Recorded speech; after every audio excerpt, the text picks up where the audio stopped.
This is a Galaxy Note 8 case. It is the Temdan waterproof IP68 case. It is for the Galaxy Note 8, and I've already tested it in water. No water leaked in. You get a floatable lanyard piece that hooks on right here in the corner. It has all the ports behind waterproof, IP68 water resistance rubber seals that are actually really hard to get open. And then of course they got some nanofiber here for the speaker area or whatever that is. I think it's microphone or speaker, one of the two. And then here is the S Pen. And I don't know why they did that, because this case is, well, we'll get to that. Okay, so here also comes the regular lanyard, clean cloth, and a kickstand. And then of course it's got your little instruction manual. It tells you how to put your phone in. It tells you how to make sure and test that it's waterproof sealed. If it's not, then you can send it back. So I of course already checked this. I tried this. I was going to use it, and then, well, let's just pull the phone out and put it in.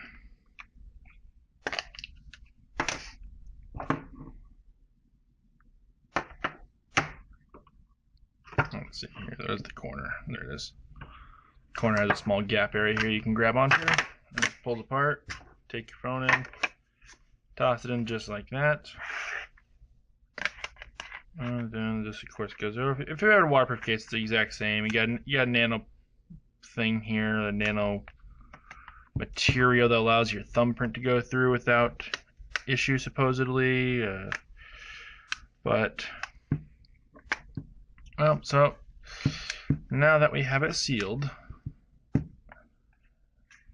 that's how it looks like. It's on the phone.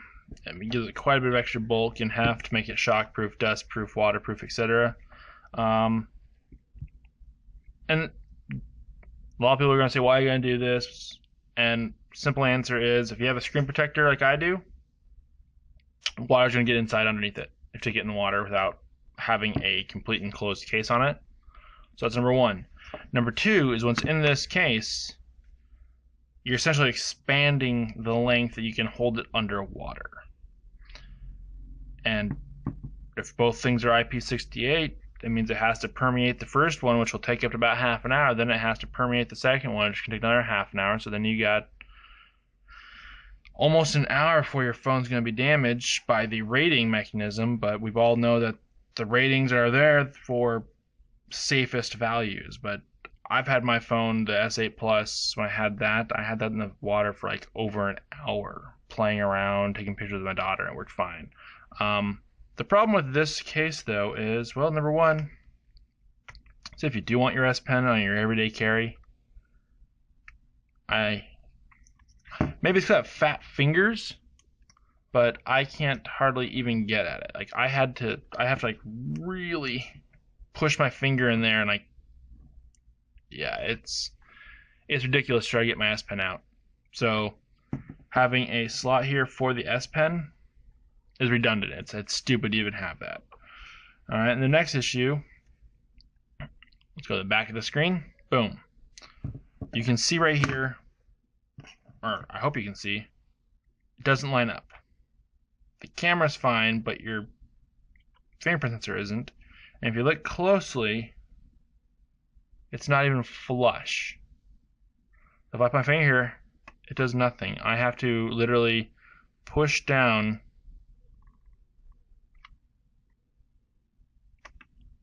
and it still doesn't want to work. There it goes. It finally worked. But to that many tries to try to get through the fingerprint sensor, sure, I could just use the iris unlock and it works just fine. And the camera, still a good visual, good resolution still. Now you can push on the lens area where the plastic is, that's bowed out, and you don't see any difference in the picture. meaning it's not affecting the picture quality, but it is affecting the use of the fingerprint scanner. And it creates this giant bubble. Like, there's quite a bit of movement from where it is into the flush of the back screen. Like, maybe that's their idea of making it more resistant to drops, but that just makes the usability of the device less when you have a big giant bow like that preventing you from accessing things like the fingerprint scanner that are needed. Sure, you can, like I said, there is iris unlock. It does work pretty quickly. I do not suggest this case. I'm planning on returning it to Amazon, but I'm having second thoughts just in case. Like, what if I do want like the most rugged thing I can think of to go with me to, you know, skiing or something, and want a flotation device, so I could, you know, put a flotation device on my phone as well as have some durability, and I don't need to worry about my screen, my tempered glass screen protector getting water underneath it and it becoming ruined. I don't have to worry about fingerprint sensor scanner because I'll just be using the iris because I do have that set up. It also is connected to my Gear watch, so I don't even need that either. I have secure unlock set, so, or not secure unlock. Yeah, secure unlock is what it's called. I don't know. That setting where I can have it hooked to my watches nearby, it unlocks.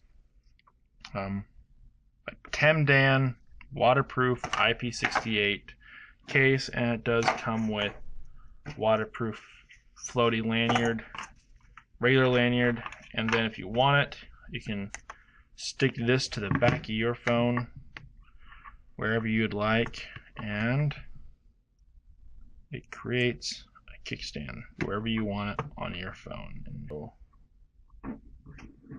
sit like that. You can play with it however you wanted. You can cover up their branding actually with it, which is what I was thinking about doing if I was going to keep this thing. Given the kickstand also has a branding on it too as well, you can just sand that off if you have the tools. You just sand it down, get rid of it, so you wouldn't have to have their branding on it. Because I'm not sure if I want to curse other people with having this, just because even I'm like, I don't like this, but if I need something extreme for going on a boat or something, I'm probably taking this, so I'm probably going to keep it. It's just that I'm not going to use it every day. Hell, I probably use it only like once a year for cases where I needed something like this. And that's the case. But yeah. So, wireless charging works. Case technically works. You make your own decision.